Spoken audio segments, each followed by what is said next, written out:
Vovô Wilson, né? Vovô Wilson, 4401. Por que vovô Wilson? Porque eu tenho projeto no meu coração de trabalhar todo o meu mandato, eu sendo ser eleito, projetos que envolvam a qualidade de vida dos idosos do Brasil inteiro. Que legal. Então o nome vovô é um nome sugestivo para que as pessoas se lembrem que no Congresso Nacional haverá um deputado que estará trabalhando exclusivamente a bandeira dos idosos, é claro, pensando no futuro da juventude e na qualidade de vida de toda a sociedade através do idoso. E legal que vovô é ser pai duas vezes, né? Exatamente. Aí um trocadilho também bacana, É um trocadilho. Né, Geralmente aqueles que são avós sabem o quanto que é gostoso ser avô, né? Eu sou avô de 6. Que bom, parabéns. Eu também tenho 8 netos, graças a Deus. Ganhou de mim, hein? Ainda bem, né? Eu tô indo pra frente. Quem é vovô Wilson? Conta um pouquinho, resumidamente, a sua trajetória aqui em Valparaíso, é cidade vizinha aqui, né? Pois Filha não. de Lusiânia, na verdade, né? Porque exatamente. Ocidental, Novo Gama, Valparaíso, Santo Antônio, essas cidades todas são filhas de Lusiânia. Você sabia disso? Sei, claro que sei. Bom, o vovô Wilson, em primeiro lugar, ele é filho de Goiatuba. Goiatuba, Goiás. Exatamente, lá no sul do estado de Goiás. Eu, como jovem, todo jovem sonhador, na época, muito novo, vim embora para Brasília para poder estudar, trabalhar. E logo após alguns anos eu me casei e vim morar em Valparaíso em 85. Certo. E desde então eu estou estabelecido na cidade. Desde 85? Morando na região do entorno. São quantos anos aí já? Já são 37 anos. 37, é uma vida, hein? É uma vida. Foi nessa cidade que eu tive os meus filhos, criei os meus filhos, todos os meus filhos estudaram aqui em Valparaíso. Certo. Eu me estabeleci também em Valparaíso como pequeno comerciante. Certo. E aí depois me veio o sonho, sim, logo após isso, de ser um candidato a deputado, o qual eu gostaria de explanar para os seus ouvintes. Muito bem, vovô. Agora me conta uma coisa aqui, rapaz. Pois não. Para nós aqui, para os nossos ouvintes. Em que ponto, em que momento da sua trajetória o senhor decidiu ser candidato a deputado federal para representar o estado de Goiás lá no Congresso Nacional? Por quê? O que mais te chamou a atenção, além dessa questão da sua bandeira com os idosos, por que o senhor emprestou o seu nome para ser candidato a deputado federal? JP, eu aproveitei a oportunidade da abertura democrática do nosso país, quando ela nos trouxe a oportunidade de qualquer pessoa hoje lutar por uma legenda e sair candidato a deputado federal.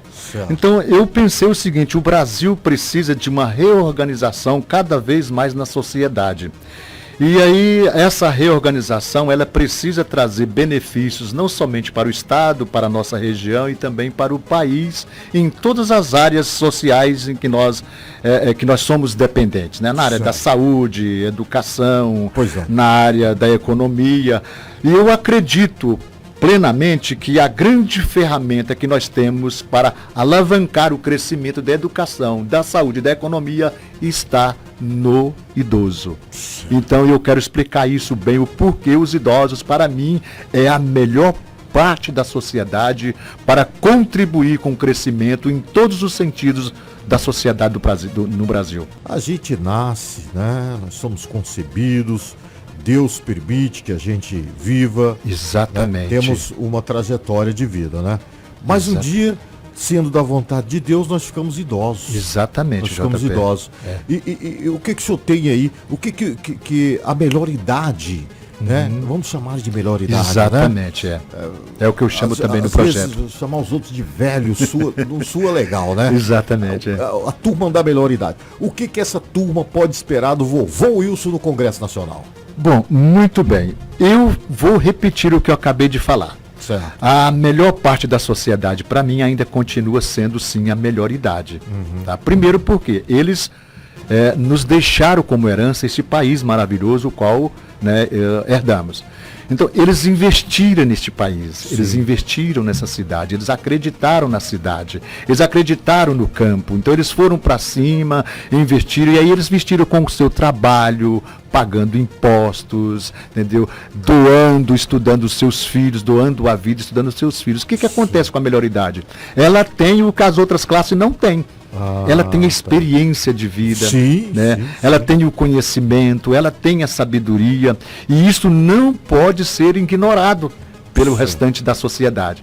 Pelo contrário, precisa buscar essas qualidades que estão com a melhoridade para melhor proveito na educação e em todo o contexto da sociedade. E é claro que o senhor colocou aí com propriedade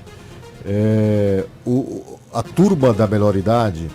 Essa turma já deu muito de si para o crescimento, para o engrandecimento do país. Não é? Exatamente. Não somente isso, JP. Veja só, eu não gostaria, e creio que você e nenhum daqueles que estão nos ouvindo neste momento, gostaria que a melhoridade de amanhã passem o que os idosos de hoje estão passando, entendeu? Com dificuldades em serviços públicos, com dificuldades na saúde, né? E também tendo problema de relacionamentos familiares.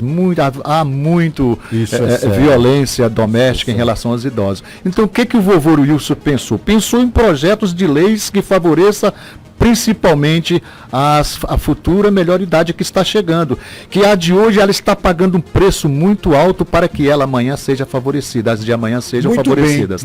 Então, o que essas instituições podem esperar do vovô Wilson? Porque tem as emendas, não tem, deputado? Tem as emendas orçamentárias dos deputados que podem enviar para essas instituições. Eu fico preocupado. Pode e devem fazer isso. Mas, primeiramente, nós precisamos pensar em leis fortes para poder aprovar lá no Congresso Nacional, e através da força da lei nós queremos sim pedir, através da lei, o hospital exclusivo para os idosos de amanhã. Um hospital geriátrico. Exatamente. Então tem que ser um hospital exclusivo para a melhoridade de amanhã, aliado com outro projeto que é a Casa de Apoio aos Idosos. Veja bem, este projeto de Casa de Apoio aos Idosos, ele não é um asilo, de forma nenhuma. Eu gostaria de explicar isso. Por favor. A Casa de Apoio aos Idosos, que nós queremos aprovar pela força da lei, é uma instituição pública com todos os serviços públicos e sociais. Aonde os idosos encontrarão em um só lugar todas as suas demandas para serem resolvidas, todas elas. Por quê? Porque os de hoje, eles estão sendo lançados de um lado para o outro, como se eles fossem objetos descartáveis, como se eles não tivessem mais nada a dar à sociedade. Então, no projeto A Casa de Apoio aos Idosos, por força de lei, que nós vamos aprovar com os votos da população de Lusiânia, esse projeto será essa Casa de Apoio será um projeto que todas as cidades do Brasil serão favorecidas. Nessa Casa de Apoio aos Idosos precisa-se ter salas de monitoramento médicos em todas as especialidades, para que essas salas, sendo necessário, enviem os idosos lá para o hospital exclusivo, entendeu? Dos idosos.